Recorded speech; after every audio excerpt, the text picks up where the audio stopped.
Assalamualaikum warahmatullahi wabarakatuh. Nama saya Nur Hatiza binti Amarusyah dari Politeknik Isman Prai Pulau Pinang. Pembentangan saya pada hari ini bertajuk Kajian Hubungan Faktor Promosi terhadap Pemilihan Produk Musyarakah Mutanakisah. Musyarakat berasal daripada perkataan syarikah atau syarikat, iaitu yang membawa maksud bersekutu, berkongsi, bersama-sama berniaga oleh Al-Marbawi 1990 atau perkongsian gabungan antara dua pihak yang juga disebut sebagai Al-Syirkat.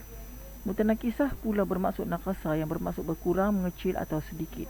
Oleh itu, konsep musyarakah mutanakisah adalah merupakan satu konsep perkongsian menurun, berkurangan dan berakhir dengan pemilikan tunggal.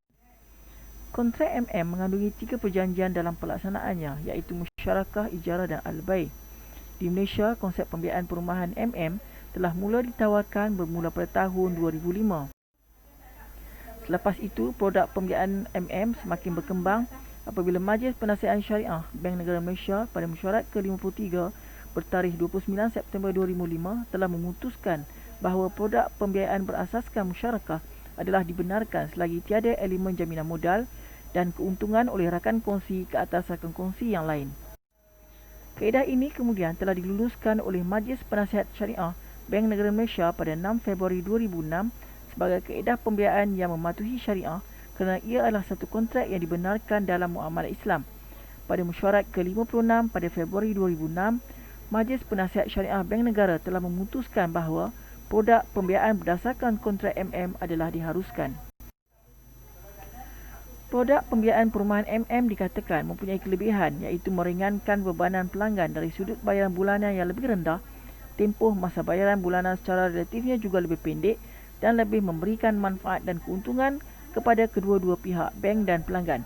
Namun begitu, penawarannya masih rendah. Menurut Suraya Ismail 2013, pihak bank tidak berminat untuk menawarkan produk pembiayaan perumahan MM. Ini kerana pada dasarnya masih lagi terdapat kegagalan ataupun isu-isu dalam melaksanakan konsep musyarakah mutanakisah dalam sistem pembiayaan perbankan Islam, seperti kegagalan dalam melaksanakan tanggungjawab dalam pembayaran. Oleh itu, tujuan kajian ini adalah untuk menganalisis peranan pengaruh faktor promosi sebagai pencelah antara faktor intrinsik dan faktor ekstrinsik dengan pemilihan produk MM. Kajian ini menggunakan 100 orang responden yang dipilih dalam kalangan responden yang menggunakan produk pembiayaan perumahan MM di Malaysia. Data primer dikumpulkan melalui kaedah snowball dan kaedah dalam talian internet dan Facebook. Kajian lepas. Periklanan atau promosi ialah proses komunikasi maklumat bukan personal yang berbayar bertujuan untuk memujuk pengguna membuat keputusan membeli produk dan perkhidmatan. Promosi juga merupakan satu proses komunikasi pemujukan yang bermatlamat mengubah tingkah laku sosial melalui pelbagai saluran seperti media cetak atau elektronik dan dipersebar dalam pelbagai cara seperti drama, naratif dan nyanyian. Dari sudut pemasaran, promosi berfungsi untuk meningkatkan jualan dan keuntungan, manakala dari sudut komunikasi ianya berfungsi menyampaikan maklumat produk mengenai idea baru dan produk baru kepada pengguna. Kajian Muhammad M. Al-Masori 2015 telah mengenal pasti dua jenis promosi, iaitu promosi daripada sumber peribadi dan sumber bersifat bukan peribadi. Sumber peribadi termasuk rakan-rakan, keluarga dan pakar-pakar, manakala sumber bersifat bukan peribadi termasuk berita, artikel, pandangan dan ulasan yang terdapat dalam media cetak, siaran media, penerbitan khusus atau forum-forum perbincangan dalam talian.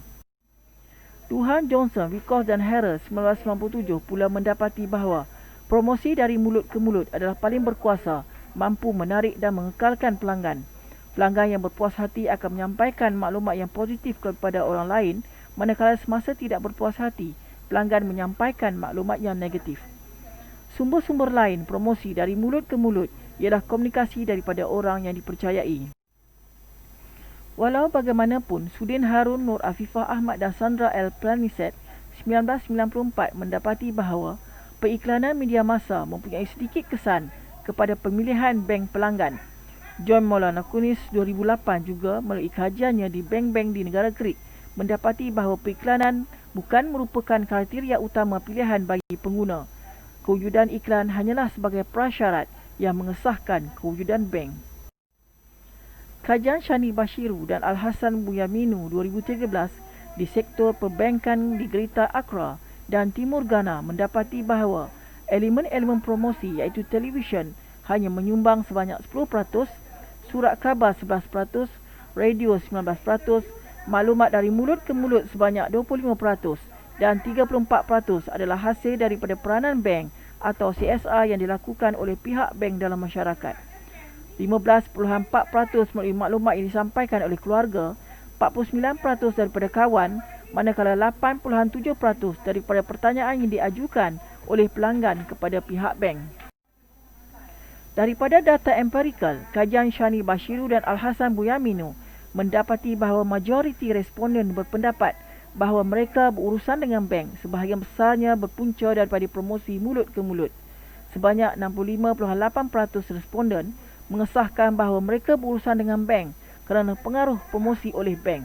Ini bermakna sebahagian besar responden berfikir bahawa promosi mempengaruhi dalam mempromosikan produk dan perkhidmatan bank. Manakala hasil kajian oleh Radia Abdul Kadir, Uzah Hazri Zakaria, Nur Hafizan Razali dan Nur Hidayah Abdullah 2014 yang membuat kajian ke atas pelanggan di Bank Rakyat di Malaysia pula mendapati bahawa periklanan media massa berpengaruh signifikan terhadap pemilihan perkhidmatan bank oleh pelanggan. Analisa kajian. Hasil dapatan kajian menunjukkan bahawa secara tidak langsung hanya faktor motivasi intrinsik, faktor tahap pengetahuan pelanggan, faktor ciri-ciri produk, faktor kualiti perkhidmatan dan faktor manfaat produk signifikan mempengaruhi pemilihan MM selepas melalui faktor promosi sebagai pencelah.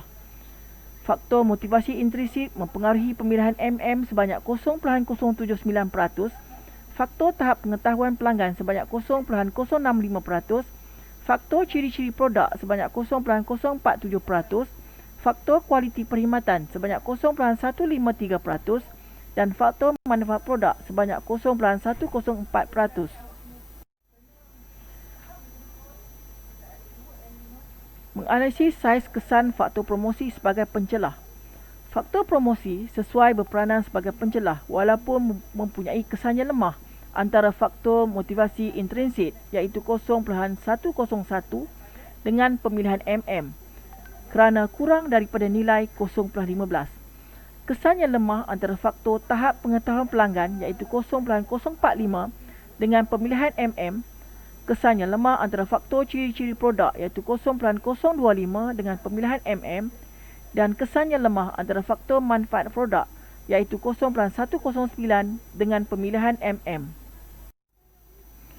Manakala faktor promosi sangat sesuai berperanan sebagai pencelah kerana memberikan kesan pencelah yang sederhana antara faktor kualiti perkhidmatan kerana nilai F-square adalah 0.0291 melebihi nilai 0.15 dengan pemilihan MM.